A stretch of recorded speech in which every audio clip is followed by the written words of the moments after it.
예, 안녕하십니까. 이번 주 강의를 시작하도록 하겠습니다. 자, 이번 주는 제3절 공동정범부터 이제 시작하도록 하겠습니다. 강의 교환 205페이지인데, 공동정범 관련돼 가지고는 관련된 쟁점들이 굉장히 많아요. 그렇기 때문에 여러분들이 공동정범의 기본 개념을 잘 이해한 다음에, 그다음에 그 기본 개념과 관련돼 가지고 나오는 여러 가지 쟁점들을 각각 쟁점마다 다 하나씩 잘 파악해야 된다라는 말씀을 먼저 드리면서, 교환 보면은 2인 이상의 분업적인 역할 분담을 통해 성립하는 정범 형태를 공동정범이라 한다 그랬는데, 공동정범은 가담 형태 중 협의의 공범과 함께 임의적 공범으로 분류된다 그랬어요. 그러니까 우리가 지난 시간에 봤던 것처럼 공범 관련돼 가지고는 먼저 임의적 공범과 필요적 공범이 있다. 근데 필요적 공범에 대해서 우리가 지난 시간에 봤죠.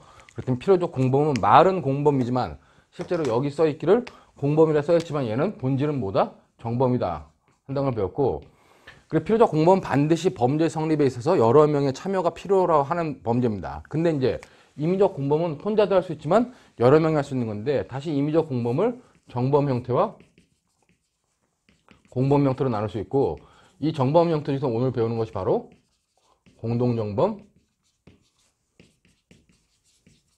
간접정범이다. 왜 다음 주에 이제 배워야 될 것은 우리가 교사범과, 여기 나오는 이제 교사범과 방조범이다. 이렇게 얘기를 했고, 자, 그럼 이제 오늘 공동정범 배우는데, 공동정범 관련돼 가지고는 여기 보는 것처럼 공동정범은 각 가담자가 분업적 역할 분담을 통한 기능적 행위 지배를 하는 경우이므로 본질상 공범이 아니라 정범이라는 점에서 기능적 행위 지배가 없는 협의의 공범과 구별된다 그랬어요. 그러니까 우리가 이쪽을 갖다가 한편의 범죄 영화에서 주인공이다, 정범은. 그럼 공동정범과 간접정범을 주인공으로 나타내는 표지가 뭐냐? 즉, 얘네를 정범으로 보는 표지가 뭐냐 했을 때, 공동정범은 우리가 지난 시간에 봤던 것처럼 기능적 행위 지배다. 그 다음에 얘는 우월적 의사지배다. 이렇게 얘기했는데, 결국 공동정범이라고 하는 거는 2인 이상의 범죄라는데 서로 기능적 행위지배라고 하는 그런 역할 분담을 하면은 그것이 바로 정범이 된다. 즉, 한편의 범죄 영화에서 주인공이 되는 요소가 되는 거다. 그렇게 여러분들이 이해하시면 된다 그랬어요. 자, 이와 관련돼가지고 이제 우리 법조문에 보면은 그 강의법원 30조에 법조문을 규정해놨는데, 우리 형법 30조를 보면 거기 뭐처럼 2인 이상이 공동하여 죄를 범한 때는 각자를 그 죄의 정범으로 처벌한다 그랬어요. 자, 그럼 여기서 2인 이상이 죄를 범한다. 즉, 2인 이상이 그냥 죄를 범하는 게 아니라 공동으로 죄를 범하는 거죠. 2인 이상이 공동하여 죄를 범하는 경우, 이걸 우리가 공동정범이라 하는데, 이렇게 2인 이상이 공동하여 죄를 범한 때는, 자, 둘이 범죄를 했으면, 한 명이 할 수 있는 범죄를 둘이 했으면 각자는 원래 한 명이 했을 때 범죄보다 좀 조금씩의 역할만 했을 거 아니에요. 그럼 책임 개별화의 원칙에 따라 가지고 원래는 각자가 한 부분에 대해서만 책임을 지는 것이 원칙이겠지만, 이렇게 2명 이상이 공동해 가지고 죄를 범하는 경우는 각자 맡은 바 역할을 했더라도 전체에 대해서 우리가 책임을 지겠다 하는 것이 형법 30조 공동정범의 어떤 그 기능이다. 그렇게 여러분들이 봐두시면 될 것 같아요. 그렇기 때문에 거기 보는 것처럼 단독 정범이나 직접 정범에서 요구하는 요건을 충족하지 못했거나 아니면 부분적으로만 충족했더라도 전체에 대해서 책임을 지운다. 그럼 여기서 2인 이상이 공동한다 그랬을 때 이 공동하는 것이 무엇이냐와 관련돼 가지고, 자, 2인 이상이 공동한다 할 때 과거에는 이 공동하는 것이 무엇을 말하냐 관련돼 가지고 범죄 공동설과 행위 공동설의 대립이 있었어요. 즉, 여러분 강의 교환 보면 밑에 제가 이제 거기 먼저 결론부터 적어놨는데, 2인 이상이 공동하여 죄를 범한 할 때 그 공동하여 죄를 범한다는 건 기능적 행위 지배를 말하는 거다. 자, 그렇기 때문에 우리가 아까 봤던 것처럼 기능적 행위 지배가 공동정범의 본질적 요소라 그랬죠. 자, 그러면 기능적 행위 지배를, 이 공동이라고 하는 말은 바로 기능적 행위 지배를 말한다. 그렇게 여러분들이 이해하면 될 것 같아요. 기능적 행위 지배를 말한다. 그럼 이 기능적 행위 지배라고 하는 것이 뭐냐 했을 때, 결국 기능적 행위 지배라고 하는 것은 주관적 요건으로, 객관적 요건으로 알아보는데, 주관적으로는 공동 가담의 의사가 필요하고, 객관적으로는 공동 가공의 사실이 필요하다. 그렇기 때문에 실행행위의 분담. 이제 우리 교환에는 실행, 뭐 가공의 사실 아니면 실행행위의 분담이 필요하다. 이렇게 얘기를 하는데, 뭐 기본적으로 공동가담의 의사라고 하는 건 다른 교과서 같은 경우는 이제 공동가공의 의사, 즉 공모를 주로 말하는 거고, 객관적 요건으로는 실행행위의 분담 아니면 자기가 맡은 바 공동가공의 사실이다. 이렇게 얘기를 해요. 이렇게 얘기하는 것이 기능적 행위지배, 이 공동하여라는 의미를 기능적 행위지배에 맞춰 설명하는 가장 합당한 해석이다. 그렇게 여러분들이 먼저 이해해 두시면 될 것 같아요. 근데 그 밑에 보면 이제 우리 교과서의 205페이지에 공동정보의 본질이라고 하는 게 나와요. 그러니까 본질의 문제는 뭐냐면 과거에는 2인 이상이 공동한다 할 때 이 공동이 무엇을 공동으로 하느냐? 무엇을 공동으로 하느냐에 따라 가지고 범죄 공동설, 그 다음에 행위 공동설 이라고 하는 견해들이 있었어요. 자, 근데 이제 범죄 공동설은 이것은 공동정범 자체는 기본적으로 고의에 의한 행위, 즉 고의를 공동으로 하는 거다. 고의가 같은 행위를 공동으로 하는 거다라고 하는 이제 그 고의 공동설부터 너무 좁게 보니까 그거보다 좀 넓어져가지고 부분적 범죄 공동설, 그 다음에 구성요건적 범죄 공동설로 변해갖고, 그 다음에 행위 공동설은 그냥 일반적인 행위만, 아무 행위나 고의 행위든 과실 행위든 그냥 행위만 같이 하면 공동정범이다. 이렇게 보는 견해로부터 시켜가지고 그럼 너무 넓어지지 않냐. 그렇기 때문에 행위를 좀 자연적 행위 공동설에서 구성요건적 행위 공동설로 좁혀왔어요. 그러니까 얘는 범죄 공동설은 고의가 같은 행위를 같이 할 때만 공동정범이 된다. 하니까 공동정범으로 보는 범위가 너무 좁아져요. 행위 공동설은 아무 행위나 같이 하면 된다. 그러다 보니까 공동정범으로 인정하는 범위가 너무 넓어졌다는 겁니다. 그렇기 때문에 고의 공동설에서 구성요건적 공동설로, 구성요건적 범죄 공동설로, 그 다음에 여기는 자연적 행위 공동설에서 구성요건적 행위 공동설로 와가지고 지금은 뭐 그냥 이 정도에 위치하고 있다. 근데 이거는 뭐냐? 이거는 이 공동정범의 본질을 제대로 파악하고 있는 견해가 아니에요. 과거에 있어서 공동이 무엇을 하냐의 의미였지, 지금 공동은 무엇을 하냐가 아니라 어떻게 하느냐. 어떻게 하느냐가 더 중요한 의미이기 때문에 관련돼 가지고 공동의 방법에 관련된 문제를 30조에서 표현하고 있는 거다. 그렇게 여러분들이 생각하시면 될 것 같아요. 그렇기 때문에 206페이지에 보면은 결론에 보면은 그 결론 첫 번째 문단에 보면 범죄 공동설의 기본적 태양은 고의 공동설이었다. 그 다음에 행위 공동설의 기본적 입장은 행위 공동설이었다. 근데 결국 양자가 좁혀져가지고 지금에 있어서는 양자 사이에 구별식은 거의 없다 그랬어요. 그러므로 결국 30조를 해석하는 데 있어서는 공동의 객체, 무엇을 공동으로 하느냐보다는 어떻게 공동하냐, 공동의 방법을 갖다가 설명하는 것으로 하는 것이 타당한 해석이다. 그러니까 공동의 방법, 그 방법은 기능적 행위지배라고 하는 것을 통해서 공동정범의 표지를 나타내는 거다. 이렇게 여러분들이 이해하면 뭐 정확한 해석 방법이다라고 생각이 돼요. 자, 그렇기 때문에 지금 30조에서 말하고 있는 2인 이상이 공동하여 죄를 범한 경우에 그때 공동은 기능적 행위지배를 말한다 하는 정도로 여러분들이 생각해 두시면 될 것 같고, 자, 그러면 이제 이와 관련돼 가지고 공동정범의 핵심적인 표지는, 자, 아까 앞에서 봤던 것처럼 그 앞에 우리가 205페이지에 나와 있는 공동정범의 그 박스 부분, 2인 이상이 공동하여 죄를 범한다 할 때 공동정범은 결국 주관적 요건과 객관적 요건, 주관적 요건으로는 공동가담의 의사, 객관적 요건은 실행행위의 분담이라고 하는 두 가지 요건이 있어야 된다. 그러면 자, 공동정범이 성립하기 위해서는 주관적 요건과 객관적 요건이 있어야 된다고. 주관적 요건으로는 공동가담의 의사, 그 다음에 실행행위의 분담이라고 하는 두 가지 요소가 있어야 된다. 그 의미를 갖다 여러분들이 이제 생각해 주시면서, 아, 공동정범은 저렇게 주관적 요건, 객관적 요건 두 가지가 필요하구나. 이렇게 보면 될 것 같은데, 자, 그럼 여기서 이제 먼저 주관적 요건으로서 공동가담의 의사라고 하는 게 뭐냐와 관련돼가지고 여러분들 거기 보면 내용에 보면은 각 가담자가 동등한 지위에서 공모한 내용대로 행위 수행을 하면서 타인의 행위 부분까지 자기 것으로 하려는 의사를 말한다. 이것이 이제 공동가담의 의사라고 그랬는데, 실제로 여러분들 거기 205페이지 보면 표준 판례 하나 나와 있어요. 표준 판례 보면은 표준 판례가 이 공동정범의 성립 범위, 성립 요건을 정확하게 설명하고 있죠. 거기 보는 것처럼 주관적 요건으로는 공동가공의 의사가 필요하다. 그 다음에 이제 객관적 요건으로서 공동의사에 기한 기능적 행위 지배를 통한 범죄의 실행 사실이 필요하다. 여기서 이제 공동가공의 의사라고 하는 것은 타인의 범행을 인식하면서도 이를 제지하지 아니하고 용인하는 것만으로는 부족하고 공동의 의사로 특정한 범죄 행위를 하기 위하여 일체가 되어 서로 다른 사람의 행위를 이용하여 자기의 의사를 실행에 옮기는 것을 내용으로 하는 것이어야 된다. 그렇기 때문에 관련돼 가지고 이런 것이 공동가공의 의사다. 이제 판례에서 표현하고 있어요. 자, 그럼 이런 공동가공의 의사, 우리가 이제 사회에서는 시사적으로는 그냥 공모가 있었느냐 없었냐 할 때 그 공모가 바로 공동가담의 의사다 이렇게 보면 되는데, 이런 공동가담의 의사는 두 사람 이상이 형성을 해야 돼요. 두 사람의 이상이 형성이기 때문에 서로 방향이 쌍방향성을 가져야 된다는 겁니다. 자, 그렇다면 이렇게 두 사람이 범죄를 하는데 이 사람은 공동가공의 의사가 있어 이렇게. 근데 이 사람은 공동가공의 의사가 없어. 그럼 두 사람이 공동정범이 되냐? 아니란 얘기예요. 이 사람도 공동가공의 의사가 있어야 되고 이 사람도 공동가공의 의사가 있어가지고 이 쌍방향성을 갖췄을 때 우리가 공동가공의 의사가 있다. 주관적 요건이 인정된다. 이렇게 여러분들이 이해하면 될 것 같습니다.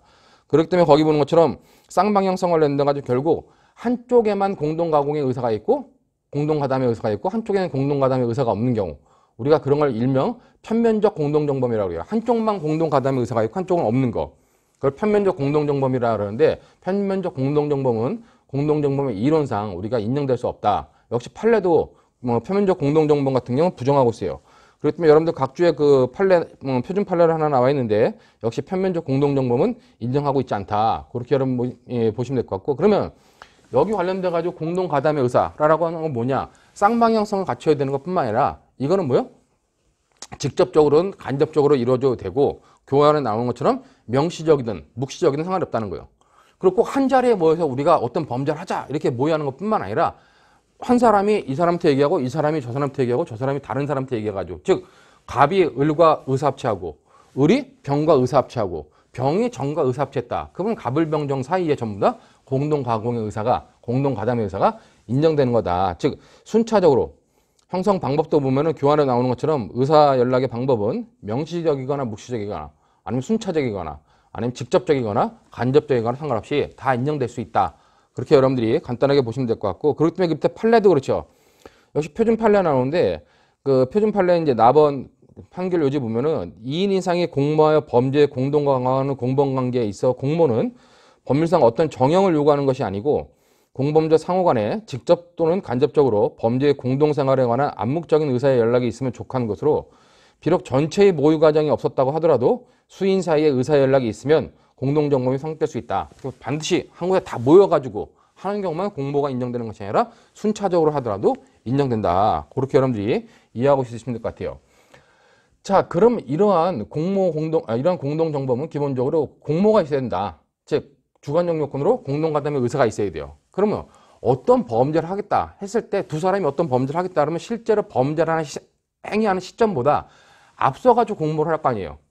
그렇기 때문에 공동정범의 기본적인 형태는 공모라고 하는 것이 실행행위보다 항상 앞서 있다는 겁니다.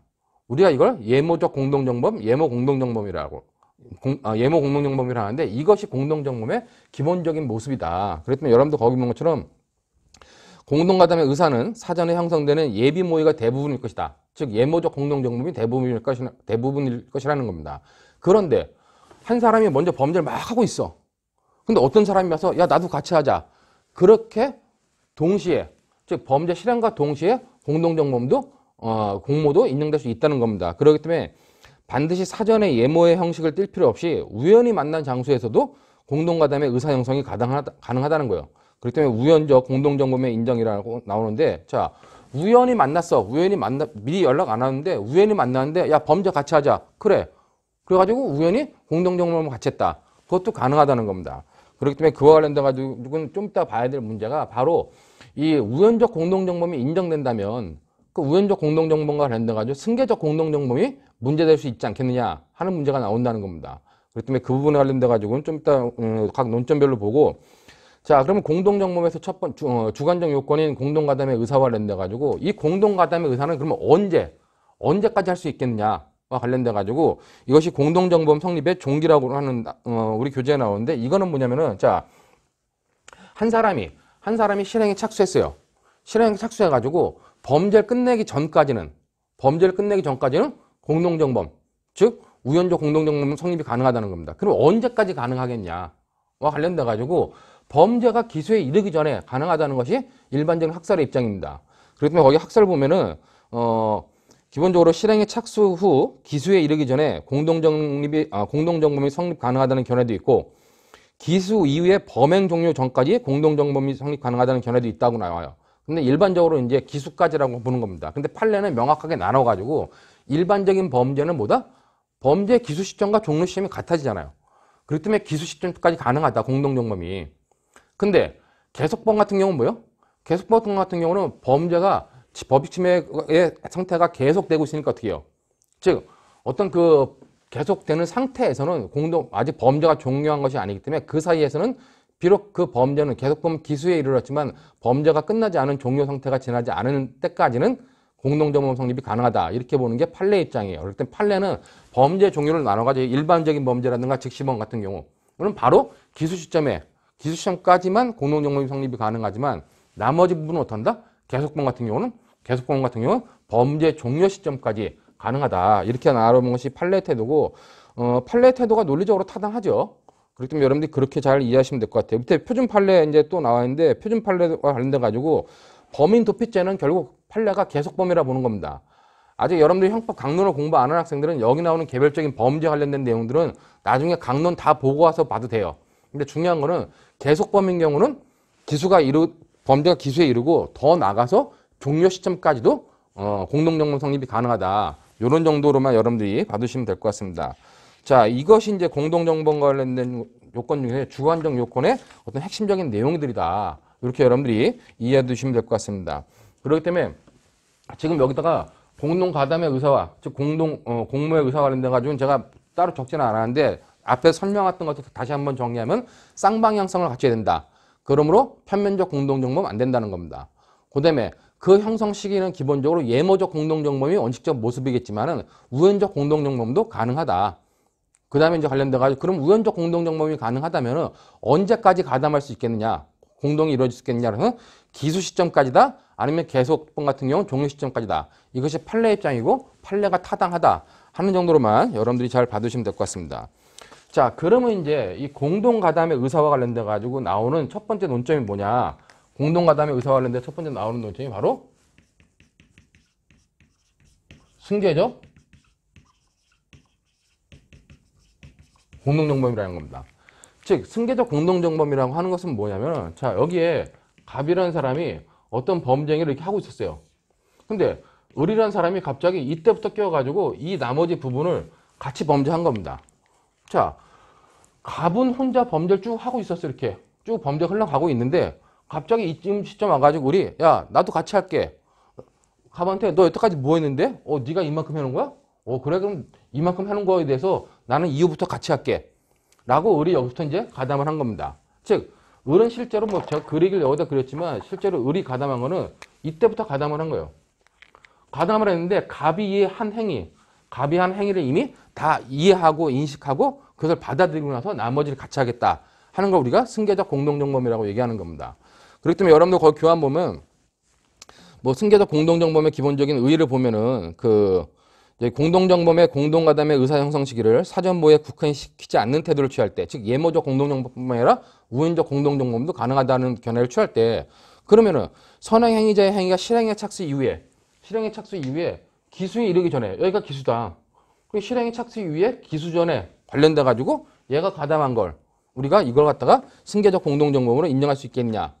그리고 더 중요한 건 얘가 가담했다면 얘 책임 범위는 얘가 가담한 이후의 책임만 져야 되느냐, 아니면 앞에 얘가 한 것을 다 이해하고 들어왔기 때문에 얘가 한 범죄 전체에 대해서 공동정범의 책임을 져야 되냐 하는 문제가 승계적 공동정범의 핵심적인 논점이다. 이렇게 여러분들이 이해하시고 있으면 될 것 같아요. 그렇다면 밑줄 쳐는 것처럼 먼저 공동정범이 성립할 수 있는지, 얘가 공동정범이냐 아니냐, 그 다음에 얘가 공동정범이든 아니든 얘 책임 범위는 어디냐, 이것이 가장 핵심적인 두 가지 논점이다. 그렇기 때문에 얘에 대해서 우리가 승계적 공동정범이다 아니다 논하는 견해와 관련돼 가지고, 자, 얘를 승계적 공동정범이다 라고 이거를 긍정하는 견해가 있어요. 그리고 이걸 부정하는 견해가 있습니다. 자, 얘한테 승계적, 그러니까 우연적 공동정범이 아니라 승계적 공동정범이라고 하는 건 뭐냐면, 이 승계적 공동정범이라는 건 얘가 합이 저지른 이 앞에 행위를 갖다가 다 받아들이고 나머지를 했기 때문에 이것까지도 받아들였다 그래가지고 우리가 승계적 공동정범이라 보는 겁니다. 자, 근데 이제 승계적 공동정범이라는 개념 자체를 부정하는 견해도 있습니다. 부정하는 견해는 뭐예요?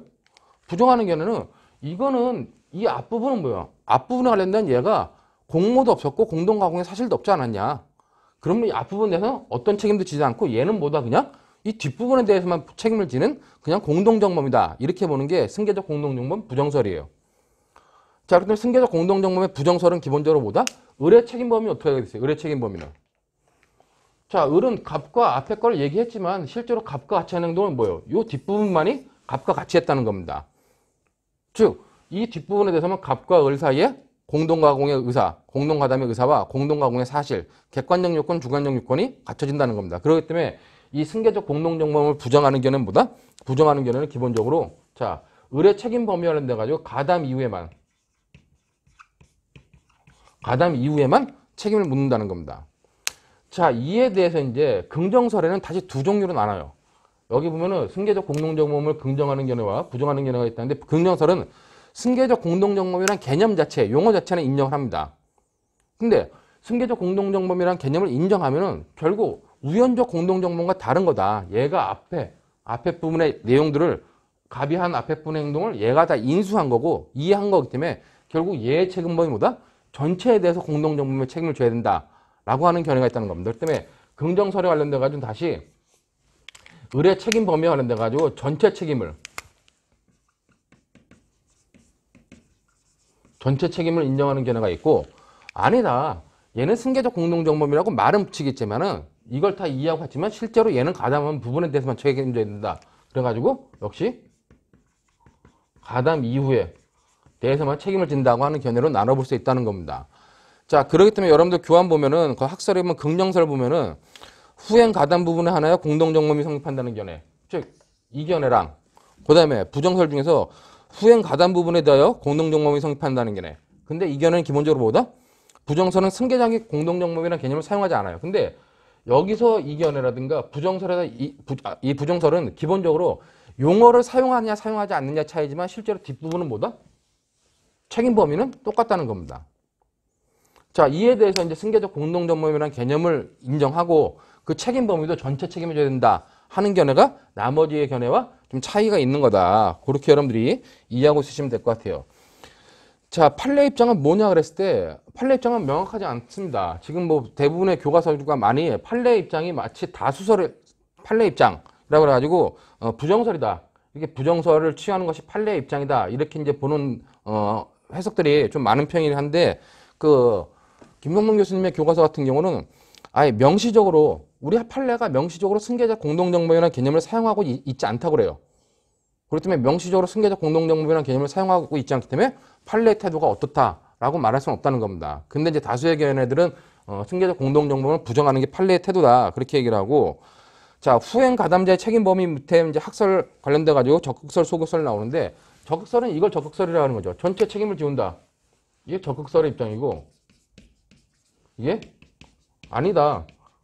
얘 가담한 이유에 대해서는 책임진다. 소극설의 입장이다. 이렇게 나누는 것이 뭐 적극설과 소극설의 입장이라고 판단을 합니다. 자, 근데 이제 학설 일부 교재 같은 경우는 우리 판례는 부정설을 취하기 때문에 가담 이유에 대해서는 책임을 진다. 소극설이다. 이러고 말아버려요. 이러고 끝내버린다는 겁니다. 일부 교재는. 근데 그건 정확한 판례 태도가 아니죠. 자, 그러기 때문에 승계적 공동정범에 대해서는 개념을 긍정하는 견해, 부정하는 견해, 긍정하는 견해에서도 전체 책임을 지는 견해, 가담 이후에 책임을 지는 견해, 부정할 때는 당연히 가담 이후에만 책임을 지는 견해 이렇게 나누는데 실제 우리 판례는 이와 관련돼 가지고 승계적 공동정범이다라고 하는 개념을 사용하지 않으면서 명시적으로 그런 용어를 사용하지 않으면서 범죄 종류에 따라 가지고 즉 어떤 범죄 종류에 따라 가지고 책임 범위를 좀 나눠보고 있다는 겁니다. 즉 무슨 말이냐? 우리 판례 입장은 뭐 판례 입장을 쓰니까 빨간색으로 쓸까요? 판례 입장은 범죄를 나눠가지고 자 계속 포괄 일죄인 경우 포괄 일죄인 경우와 결합범인 경우는 나눠요. 즉 포괄일제라고 하는 거는 여러 개의 범죄 행위를 했는데 여러분들이 아직 죄수와 경합을 안 배웠기 때문에 그런데 범죄를 여러 개 했어요. 행위를 여러 개 했는데 이거는 그냥 전체 통틀어 가지고 하나의 행위로 볼 수밖에 없다. 그런 경우 우리가 이제 포괄일제라고 얘기를 합니다. 그러니까 예를 들어 가지고 하룻밤에 편의점에서 밤 12시에 과자 하나 훔쳐먹고 1시에 음료수 하나 훔쳐먹고 3시에 빵 하나 훔쳐먹고 5시에 뭐 다른 음료수 또 하나 훔쳐먹었다. 그러면 행위가 4개이기 때문에 4개의 절도죄가 성립하냐 했을 때 똑같은 편의점에서 그 동일한 목적으로 했다면 동일한 고의를 했다면 우리가 그건 전체로 그냥 하나의 행위, 하나의 절도죄라고 보기도 한다는 겁니다. 그럴 때 포괄일제라고 그래요. 자, 그런 포괄일제에서 뭐다? 가담 이유에 대해서만 책임을 진다는 거예요. 그게 이제 연속된 희로봉 제조 사건이라고 하는데 여러분도 거기 보면 판례와 관련된 포괄일제의 경우에는 포괄일제의 범행도 중에 공동정범으로 가담한 자는 그 가담 이후의 범행에 대해서만 공동정범의 책임을 진다는 입장이다. 판례는. 자, 그럼 관련돼 가지고 밑에 판례 보시면 거기 이제 박스에 2007년도 판례 있죠. 거기 뭐 포괄일제의 범행도 중에 공동정범으로 범행에 가담한 자는 비록 그가 범행에 가담할 때 이미 이루어진 종전의 범행을 알았다 하더라도 가담 이후의 범행에 대해서만 공동정범으로 책임을 진다 그랬습니다. 이게 연속된 희로봉 제조 사건이라 그러는데 이게 뭐냐면은 자, 갑이 희로봉을 제조하고 있어요. 쉽게 말하면 그냥 뭐 필로폰을 마약 같은 필로폰을 제조하고 있었는데 첫 번째, 두 번째, 세 번째, 네 번째 한 10번을 제조했어. 너무 많이 그렸나요? 자, 이 갑이 희로봉을 10번 제조했습니다. 10번 제조했는데 을이 이 6번째부터 가담을 한 거야. 자, 이때부터 갑이 희로봉 제조하는 걸 알고 을이 와가지고 야, 너 희로봉 제조해? 필로폰 제조해? 나도 같이 하자. 그래서 그래 같이 하자. 앞에 이만큼 제조했는데 나머지만 더 하면 우리가 돈 많이 벌 수 있어요. 같이 가담을 했어요. 그러면 이 을의 책임은 어떻게 했냐? 을의 책임은 요 뒷부분에 대해서만. 즉, 이 포괄일제에 대해서는 요 뒷부분에 대해서만 책임을 진다. 갑의 행위는 쭉 관련돼가지고 10번의 행위를 했지만 이것이 포괄일제로 볼 때는 을은 가담한 이유에 대해서만 책임을 진다는 거예요. 이게 포괄일제에 관련된 경우라는 겁니다. 자, 근데 이제 거기 보는 것처럼 판례와 관련돼가지고는 그러나 결합범의 경우, 즉 선행행위자가 기수에 이르기 전에 후행행위자가 가담한 경우에는 원칙적으로 승계적 공동정범 긍정설 및 적극설의 태도를 취하고 있다라고 하는 견해도 있다는 겁니다. 근데 이제 이거는 김동문 교수님의 견해인데 이 견해도 일견 타당성이 있어요. 근데 확실하게 정리할 수 있는 거는 판례는 포괄일제의 경우에는 얘가 가담 이후에 책임을 묻지만은 이 결합범인 경우는 안 그렇다는 얘기입니다. 그렇다면 여러분들 그 209페이지에 나와있는 표준 판례는 뭐냐면 그 특가법상의 범죄인데 특정범죄 가중처벌법 5조의 2를 보면은 사람을 약추인하는 경우 형법상의 미성년자 약추인죄가 있는데 약추인해가지고 피약추된 사람의 안전을 염려하는 사람한테 재물을 요구하면 즉 사람을 약추하고 재물을 요구하면 그걸 결합해가지고 가중처벌하는 규정이 특가법 5조의 2입니다. 자, 그렇기 때문에 그렇게 결합된 범죄에 대해서는 우리가 다르게 판단한다는 거예요. 즉 이 사건이 뭐였냐면은 뭐 일명 주교사 사건이다. 뭐 이렇게 얘기를 하는데 그 뭐 기본적인 용어들의 판례였던 그 명칭을 붙이는 건 통일되지 않기 때문에 관련돼 가지고 여러분들이 뭐 어느 교재에서 보든지 뭐 그런 케이스를 보면 이해할 것 같은데 자, 갑이 이만큼의 행위를 하고 을이 이만큼의 행위를 했어요. 근데 갑의 행위는 뭐냐? 먼저 미성년자를 약취해 가지고 약취 유인해 놓은 겁니다. 그래서 옛날 말로 따지면 사회적인 말로 따지면 유기해 놨다는 거예요. 갑이 피해자를 유인했어요. 약취해놨어요. 유기해놓고 나서 어떻게 했냐. 걔네 엄마한테 돈을 요구해야 되는데 걔네 엄마하고 자기하고 잘 아는 사이야. 얘가 체육교사였죠. 갑이. 체육교사였고 이 약취한 애는 중학생이었는데 그 중학생 엄마하고 이 선생하고 뭐 학교 학부모와 선생 관계로 잘 아는 사이예요. 그러니까 자기가 전화를 하면 어떻게 해. 그 엄마가 유괴범이 자기라는 걸 알 거 아니에요. 그러니까 그 당시에 자기의 여자친구 을을 불러가지고 내가 현재 누구를 약취해놨다. 유괴해놨다. 근데 얘네 엄마한테 돈을 요구해야 되는데 내가 하면 걸릴 것 같으니까 을이 네가 네 목소리로 돈을 요구해라 해가지고 나중에 이 뒷부분에 약추인하고 재물을 요구하는 부분은 이 을이 한 겁니다. 자, 갑은 이 전체 범행을 계획했는데 이 행위만 갑이 하고 그다음에 을은 이 행위. 갑은 약추인하고 을은 이 행위를 한 거예요. 자, 이랬을 때 기본적으로 이 포괄일제처럼 보면 어떻게 해요? 갑은 특가법상 요 전체 범죄 행위를 우리가 특가법상 5조 2에서 가중처벌하는 범죄입니다. 그럼 특가법상의 가중처벌되는 범죄로 처벌하고 을은 그럼 재물을 요구한 것만 책임져야 되냐? 근데 판례는 그게 아니라는 얘기예요. 판례는 기본적으로 이렇게 어떤 이런 A란 범죄와 B 범죄가 결합되어 있는 결합범의 형태인 경우 어떡하냐? 이때 갑은 당연히 전체 책임지고 얘도 뭐다? 얘도 전체에 대해서 책임이 있다. 이렇게 본 게 판례 입장이라는 거예요. 그럼 전체에 대해 책임이 있으면 얘는 기본적으로 특가법 위반죄의 정범이겠지만 그럼 얘는 특가법 위반죄의 공동정범이냐 했을 때 책임이 있는데 판례는 뭐라냐? 이 책임과 관련돼 가지고는 전체 범죄 방조범의 책임이 있다. 이렇게 얘기를 한 겁니다. 판례가. 자, 그러니까 이에 대해서 이제 학설들이 얘기를 하는 게 봐라. 공동정범을 인정 안 하지 않았느냐 판례가. 그렇기 때문에 승계적 공동정범이 아니다. 인정하는 것이 아니다. 이렇게 보는 견해도 있고 이제 또 일부 교수님들의 견해는 얘가 책임을 지는 범위는 전체 책임인데 단지 얘가 이 전체 행위에 대해서 기능적 행위 지배가 있었다면 공동정범의 책임을 지겠지만 기능적 행위 지배가 없었다면 공동정범의 책임이 아니라 바로 방조범만의 책임을 진다고 판례가 명시한 거다. 이렇게 이제 주장을 하기도 해요. 그렇기 때문에 관련돼 가지고 그런 내용으로 여러분들이 이해하고 있으면 될 것 같고 어떤 이 판례를 놓고 어떻게 해석하냐는 이제 학자들마다 견해가 나눠지지만 분명하게 여러분들이 정리해야 되는 거는 자, 승계적 공동정범에서 뭐다? 승계적 공동정범에서 포괄 일죄는 가담한 이후의 책임만 지지만 이런 결합범의 형태는 전체 책임을 묻는 것이 판례 입장이고 단지 전체 책임을 묻되 방조범의 책임을 물었다라고 하는 것이 판례의 판시 사항이다. 그거는 명확하게 바뀌지 않는 거니까 그 바뀌지 않는 명확한 내용을 여러분들이 잘 정리해놔야 된다는 겁니다. 단지 그걸 해석하는데 이제 학자들마다 견해가 조금 달라진다는 것뿐이에요. 그렇기 때문에 그런 의미로서 여러분들이 승계적 공동정범에 관련된 내용을 잘 정리해야 된다. 그렇게 여러분들이 받으시면 될 것 같습니다. 자, 그렇기 때문에 그 박스에 있는 것들 아까 위에 거는 우리가 일명 연속된 희록병 제조 사건이다. 그리고 밑에는 뭐 일명 주교사 사건이다. 뭐 얘기를 하는데 그런 두 가지 판례는 여러분들이 승계적 공동정범 관련돼 가지고 명확하게 좀 알아둬야 된다라고 판단합니다. 자, 이렇게 해서 이제 승계적 공동정범의 핵심적인 내용들을 봤고, 자, 그러면 공동가담의 의사, 주관적 요건으로 공동가담의 의사와 관련돼 가지고 또 문제되는 게 뭐냐? 두 번째 문제되는 게 바로 과실범의 공동정범이라는 겁니다. 자, 과실범의 공동정범이 인정될 것이냐 말 것이냐 논란이 있는데 기본적으로 자, 여기서 이제 우리가 공동정범에서 공동가담의 의사, 공동가공의 의사, 공모라고 하는 것은 뭐냐면은 기본적으로 원칙적 형태가 뭐예요? 이건요. 이게 임의적 공범이라고 했잖아요. 임의적 공범은 원래가 단독범이 하는 거를 혼자 할 수 있는 범죄인데 여러 명이 같이 한 것뿐입니다. 자, 범죄의 기본적 형태는 뭐라 했어요? 고의의 자기의 기수범이라고 했잖아요. 자, 그렇다면 고의범이 범죄의 기본적 형태입니다.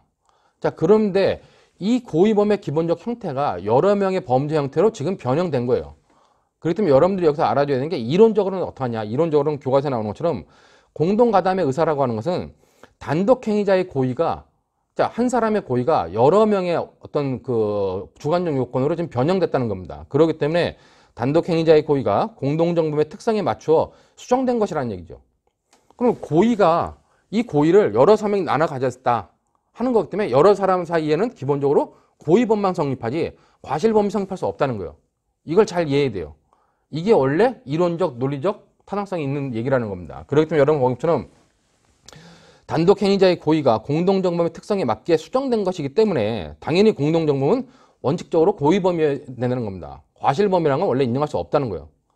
자, 근데 이제 사회에서 과실범에 의해서 여러 사람의 과실이 결합해가지고 큰 중요한 결과가 발생하는 경우가 있어요.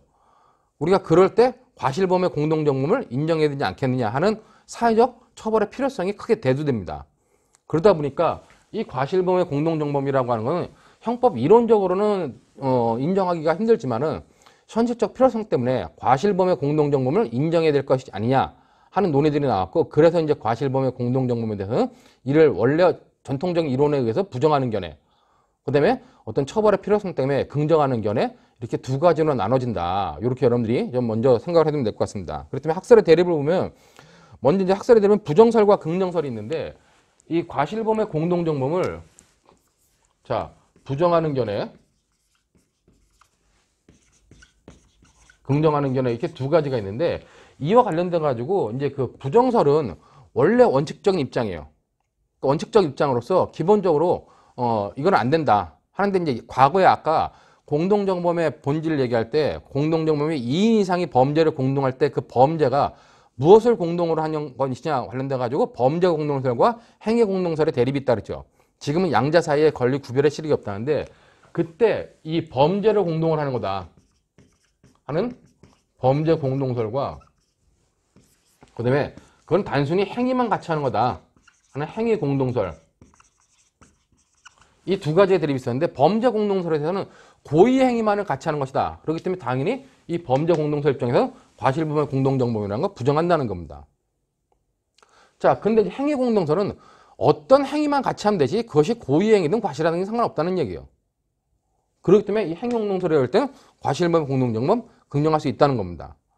자, 여러분들 교환해 보면 범죄 공동설 입장, 그다음에 행위 공동설 입장이 있는데 이 행위 공동설의 입장이 우리나라의 판례가 취하고 있는 입장이다. 뭐 이렇게 봐도 무방하다는 겁니다. 자, 이에 대해서 이제 뭐 범죄 공동설 중에 이제 우리 교재에는 목적적 행위지배설이 있는데 그거는 현재 우리나라 주장하는 학교 없어요. 그렇기 때문에 여러분들이 교환에 있지만 신경 쓰지 말고 그냥 기능적 행위지배설.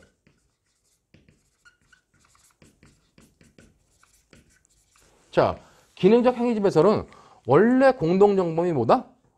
단독의 고의범이 여러 명의 참여들 때문에 수정된 형태다.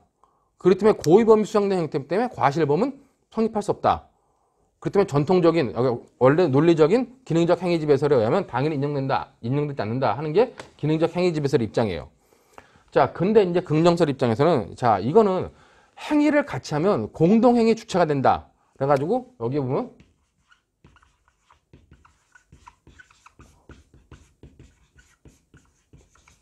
자, 공동행위, 행위를 같이 하면 어떻게 해요? 하나의 주체가 되는 거예요. 그렇기 때문에 공동행위 주체가 돼가지고 이 사람들이 한 범죄 행위에서는 같은 책임진다. 이게 공동행위 주체설이고 그 다음에 이제 밑에 나오는 것처럼 자, 과실을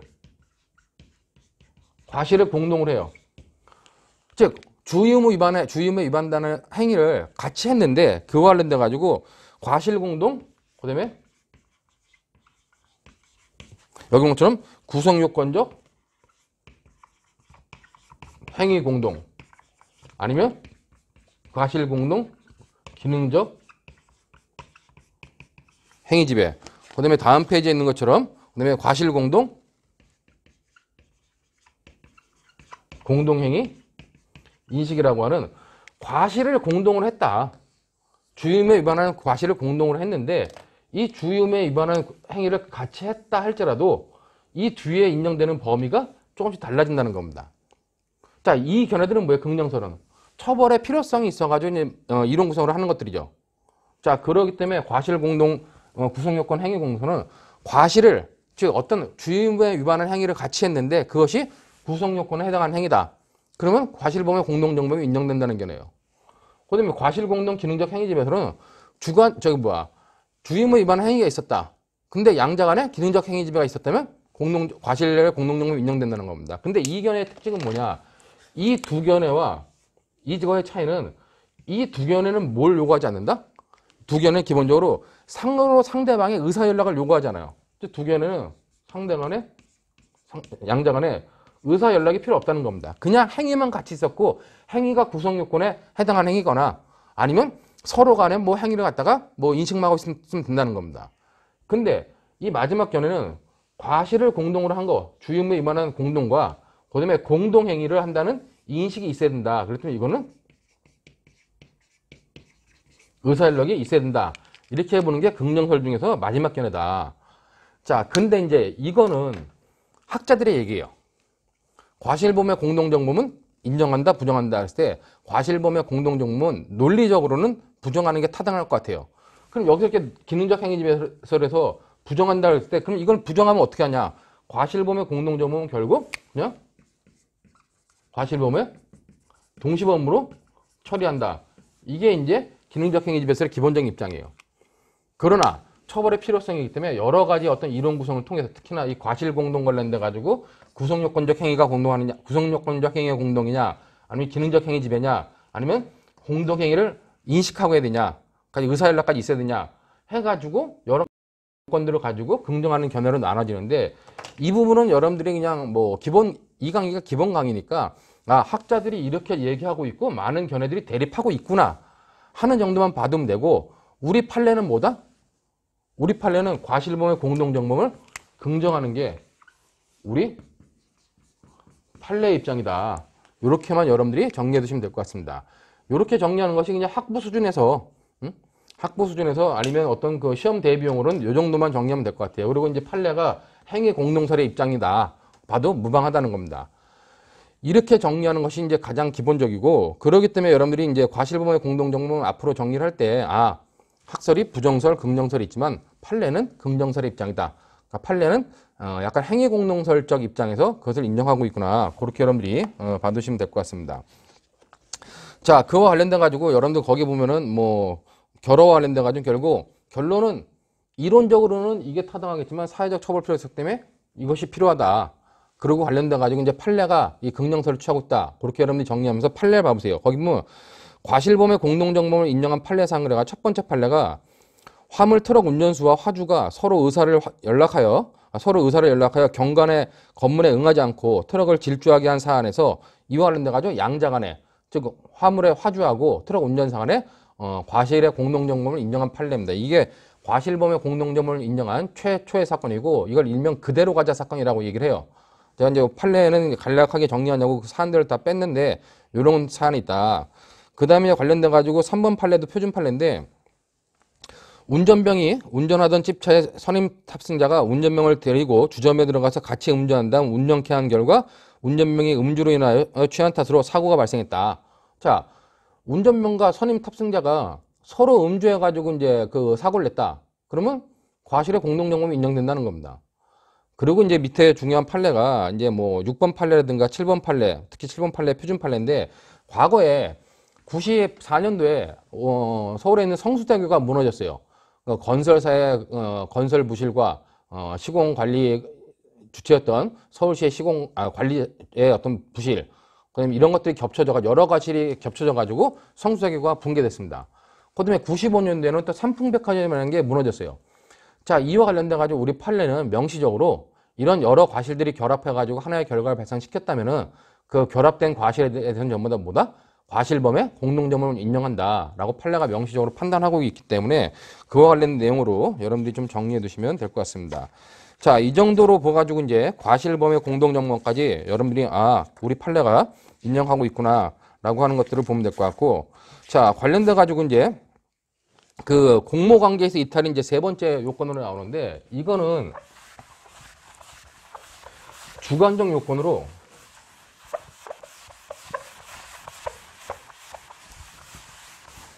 자, 공동가담의 의사와 관련된 세 번째 나오는 게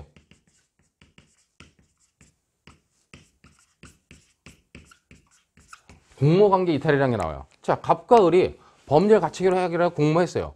뭐 특히 갑을 병이 범죄 가치기로 하기로 공모했다. 근데 갑자기 병이 공모를 해놓고 갑을 병이 실행에 착수하에 나가려고 하는데 갑자기 병이 야, 난 공모관계에서 빠질 거야. 그럼 빠졌을 때 빠진 사람을 공동정범으로 인정할 수 있겠느냐 하는 문제가 바로 공모관계의 이탈이라는 겁니다.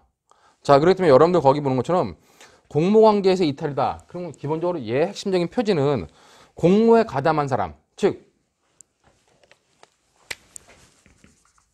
갑, 을, 병이 있다.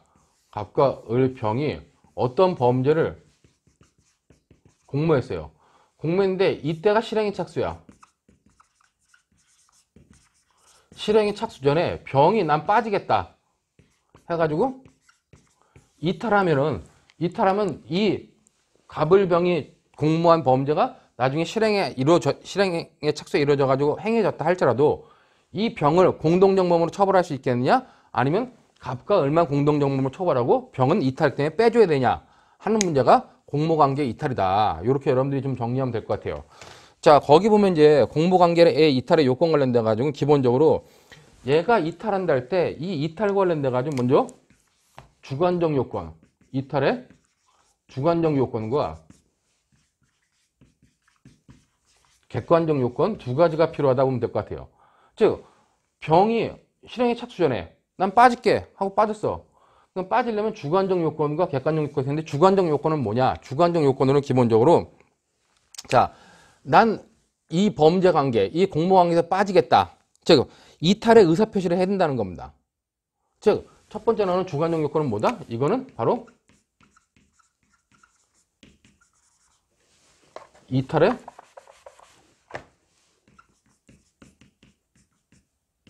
의사 표시를 해야 된다는 거예요. 그렇다면 거기 보는 것처럼 이탈의 주관적 요건 보면 실행에 착수 전에 공동가담 의사를 철회한 경우에 철회했다는 건 이제 이탈 빠졌다는 거죠. 빠지겠다고 한 경우에는 이를 다른 공모자에게 명시적으로 표시해야 되는가 대해서는 견해 대립이 있으나 이와 관련된 이탈의 표시가 반드시 명시적일 필요는 없다고 보는 것이 타당하다는 겁니다. 판례도 같은 입장이에요. 이게 근데 저는 잘 이해되는 게 이걸 잘 이해되는 것 중에 하나가 그럼 없어도 되냐 그게 아니란 얘기예요. 저기 교환에 보면은 명시적으로 표시해야 되는가에 대해서 견해 대립이 있다는 말은 뭐예요? 이탈의 의사 표시는 해야 된다는 겁니다. 그렇기 때문에 주관적 요건으로 이탈의 의사 표시는 해야 돼. 당연히 있어야 돼요. 있어야 되는데 이 이탈의 의사 표시가 있어야 되는데 얘가 반드시 명시적이어야 되냐? 아니면 묵시적이어도 상관없냐? 그랬을 때 이탈의 의사 표시는 뭐다? 우리 판례는 주관적 요건으로 난 빠진다 하는 이탈의 의사 표시는 있어야 되는데 그거는 명시적이어도 되고 묵시적이어도 상관없다는 거예요. 그렇기 때문에 어떤 행위를 통해서 야, 나 병이 갑과 을한테 야, 나 이 공모관계에서 빠질 거야. 명시적으로 얘기하는 경우도 되지만은 갑과 을이 뭐 행위를 하고 같이 준비하는데 그냥 자기는 행위 안 하고 빠져버렸어요. 근데 그것이 묵시적 의사 표시가 되면 그렇다면 가능하다는 겁니다. 그렇기 때문에 여러분 거기 표준 판례 보시면은 공모 공동정범에 있어서 공모자 중에 1인이 다른 공모자가 실행행위에 이르기 전에, 그러니까 이 공모관계에 이탈하는 실행행위에 이르기 전이죠. 이르기 전에 그 공모관계에서 이탈한 때에는 그 이후에 다른 공모자의 행위에 관하여 공동정범으로서 책임을 지지 않는 것이다 할 것이고 이탈의 의사표시는 반드시 명시적임을 요하지 않는다는 거예요. 있긴 있어야 되는데 명시적임을 요하지 않고 묵시적이어도 상관없다. 이런 의미이기 때문에 이탈의 주관적 요건을 여러분들이 잘 이해해 두면 될 것 같고 자, 그 다음에 이제 객관적 요건은 뭐냐? 그럼 얘가 병이 야, 나 빠질게. 그리고 빠져버리면 어떻게 해요? 그럼 그냥 끝이냐?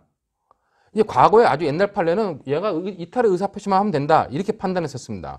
근데 이제 관련돼 가지고 지금은 그렇지 않다는 거예요. 만약에 갑을 병이라 썼는데 얘가 주모자야. 얘가 주범이고 얘네들은 그냥 단순히 낀 애들이야. 근데 지가 범행을 다 해놓고 주도적으로 해놓고 계획해놓고 갑자기 실행하려니까 야, 나 빠질게. 그리고 빠져버리면 얘네들이 실행행위했다. 그럼 얘가 과연 공동정범의 책임을 지지 말아야 되냐? 관련돼 가지고 이제 판례는 어떻게 얘기를 하냐? 판례는 기본적으로 얘가 이탈의 의사표시를 하고 이 병이 이 전체 범행에 대해서 어떤 에너지를 투입했거나 아니면 인과적인 행위 기여가 있었다면 어떻게 해요? 그 행위 기여한 부분을 제거하지 않으면 얘한테 이탈의 의사표시를 인정할 수 없다. 이렇게 보는 게 판례의 입장이라는 겁니다. 그렇기 때문에 여러분들 거기 보는 것처럼 이탈의 객관적 요건으로는 공모관계 이탈로 공동정범이 부정되기 위해서는 이탈의 의사표시만으로 충분한가? 아니면 이탈자가 추가적으로 결과 발생에 대한 인과성을 제거해야 하는가? 인과성이라고 하는 것은 병이 투입한 에너지가 있으면 투입한 에너지를 빼야 되는 겁니다. 자, 이와 관련돼 가지고 객관적 요건의 인과성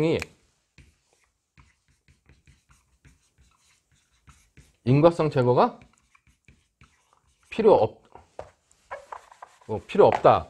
보는 불효설, 필요하다는 필요설 아니면 구분설이 있어요. 자, 인과성 제거가 필요 없다고 하는 불효설은 옛날 판례의 입장인데 지금은 주장자가 없습니다. 그럼 당연히 지금은 필요하다. 근데 필요한데 이 구분설은 뭐냐? 얘가 이 병이 주모자였으면 당연히 필요하고 인과성을 제거하는 조치가 필요하고 주모자가 아니라 단순 가담자였다면 어떡하나? 그냥 의사표시만 있으면 된다. 이렇게 보는 게 구분설의 입장입니다. 자, 그럼 우리 판례는 뭐냐 그랬어요? 우리 판례는 구분설이라고 보는 견해도 있고 필요설이라고 보는 견해도 있어요. 그렇기 때문에 이와 관련돼 가지고 여러분들 입장에서는 뭐 판례만 정확히 이해하고 있으면 되겠죠. 근데 기본적으로 우리가 사례 케이스라든가 시험 문제 나올 땐 대부분 다 얘가 어떤 주모자의 역할을 해요. 그렇기 때문에 제가 이제 교재에는 판례는 구별설 또는 필요설의 입장이다 해놨는데 그냥 여러분들 입장에서 필요설로 정리하는 게 오히려 좀 더 나중에 시험 대비라든가 이런 것들을 봤을 때 좀 편해지지 않을까라고 판단이 됩니다. 그렇기 때문에 거기 보는 것처럼 표준 판례 보면 공모 공동정범에 있어 공모자 중에 1인이 다른 공모자가 실행행위에 이르기 전에 그 공모관계에서 이탈한 때는 이후에 다른 공모자의 행위에 관여하는 공동정범으로서의 책임을 지지는 않는다 할 것이나 공모관계에서의 이탈은 공모자가 공모에 의하여 담당한 기능적 행위 지배를 해소하는 것이 필요하므로 공모자가 공모에 주도적으로 참여하여 다른 공모자의 실행에 영향을 미친 때는 범행을 저지하기 위하여 적극적으로 노력하는 등 실행에 미친 영향력을 제거하지 아니하는 한 공모관계에서 이탈하였다고 할 수 없다는 겁니다. 자, 그렇기 때문에 기본적으로 이 대법원 2008년도 판례는 이와 관련돼 가지고 요 당시에 이제 행위자한테 어떤 공모관계 이탈을 인정하지 않았어요. 이게 뭐냐면은 가불병이라는 사람들이 있었는데 이 가불병이 뭘 했냐면은 자, 얘네 갑과 을한테 야, 저기 지나가는 사람 우리가 강도해 볼까? 강도는 이렇게 하는 거야. 하고 막 가르쳤어요.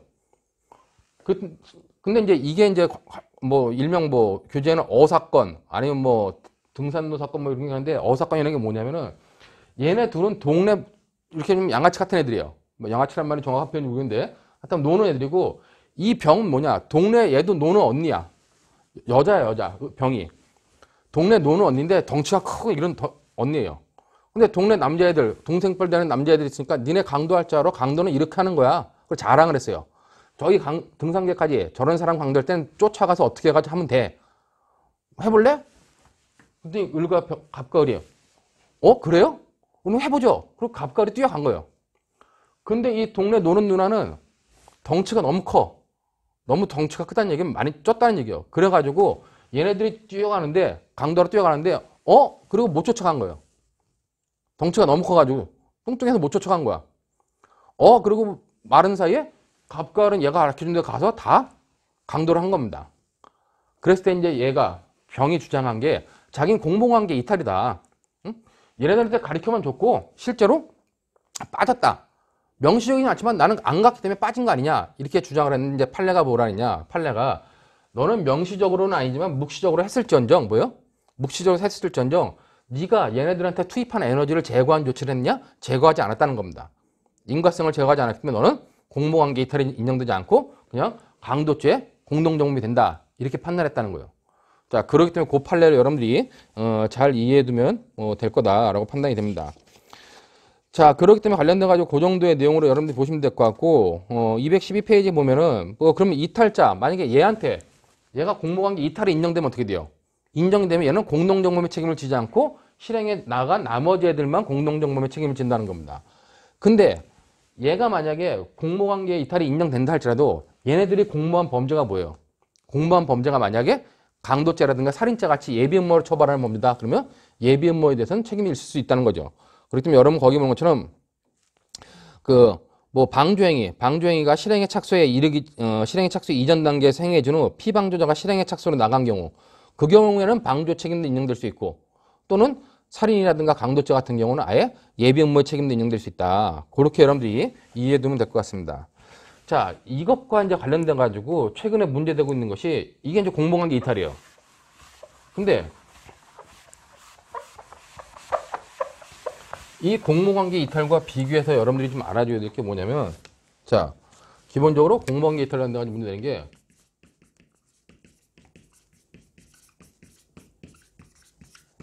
공범관계 이탈이라는 게 나옵니다. 용어사로는 공모관계 이탈, 공범관계 이탈 비슷한 거 아니야? 논리 구조는 똑같아요. 논리 구조는 똑같은데 기본적으로 양자는 차이가 있다는 겁니다. 그러니까 공모관계 이탈은 공동정범 사이에서 실행에 착수, 공모를 해놓고 실행에 착수 전에 빠지는 문제가 공모관계 이탈이라면 공범관계 이탈은 뭐냐? 이거는 교사자와 피교사자 사이의 문제다. 이렇게 여러분들이 이해하고 있으면 될 것 같습니다.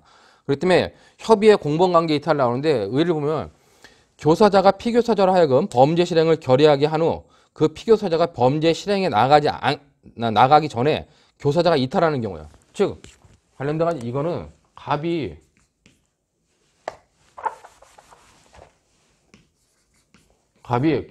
을한테 어떤 범죄를 뭐 예를 들어 가지고 뭐 상해를 상해를 교사했어요. 그러니까 얘가 갑이 을한테 상해를 교사하는데 야 A를 가서 상해해라 하고 교사한 겁니다. 그러니까 을이 오케이 내가 할게. 얘가 승낙을 했어. 승낙을 했는데 아직 어떻게 했냐 승낙을 했는데 실행의 착수에 이르지 않은 상태예요. 그러니까 갑이 을한테 야 너 내일 아침에 A 좀 가서 좀 상해 좀 입히고 와. 이게 지시를 했어요. 근데 을이 알겠습니다. 딱 그런 거예요. 근데 아침에 갑이 을한테 야 어제 내가 A한테 상해 교사한 거 상해 교사한 거 그거 취소할게.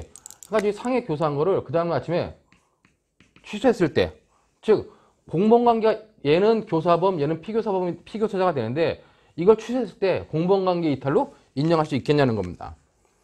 자, 이와 관련돼 가지고 이제 우리 판례가 명시적으로 판단하고 있는데 그 유형을 나누는데 판례의 유형을 나누는 거죠. 거기 보는 것처럼 피교사자가 범죄 실행에 나아가기 전, 즉 얘가 실행에 나가기 전에 교사범에 의해서 얘에 의해서 형성된 얘의 어떤 그 범죄 실행의 결의, 얘가 범죄를 교사했기 때문에 얘가 범죄할 마음이 생겨가지고 범죄하겠다 한 거 아니에요. 범죄가 없었던 범죄 마음을 얘가 만들어낸 거 아니야, 갑이 지금. 그러면 얘한테 이것을 취소해가지고 공범관계 이탈이 인정되려면은 얘한테 생겼던 범죄 의사를 없애줄 필요가 있다는 겁니다. 그것이 판례의 기본적인 입장이에요. 그렇기 때문에 여러분 밑에 보는 것처럼 제1유형, 2유형으로 제가 나눴는데 1유형 보면은 먼저 교사행위에 철회의 의사표시가 있었습니다. 즉 갑이 야 나 교사행위 철회할게 했고 그 다음에 피교사자도 여기서 따지면 을이죠. 을도 피교사자의 의사에 따랐어요. 알았어요. 그럼 내가 하지 않을게요. 자 그런 경우에는 갑한테 공범관계 이탈이 인정된다는 겁니다. 자 근데 두 번째 유형 같이 얘가 교사해놓고 야 나 교사한 거 철회할게 했어요. 근데 얘가 이제 안 들어서 아니요 난 그래도 할 거예요. 자 그렇게 피교사자의 수용의 의사표시가 없었다. 그럼 어떡하냐. 그와 관련돼 가지고는 이 갑이 범죄 실행 방지를 위한 진지한 노력을 했고 즉 자기가 교사했는데 얘가 거절을 했어. 교사했다가 취소했는데 얘가 취소하는 걸 거절하고 그냥 범죄하려고 그래.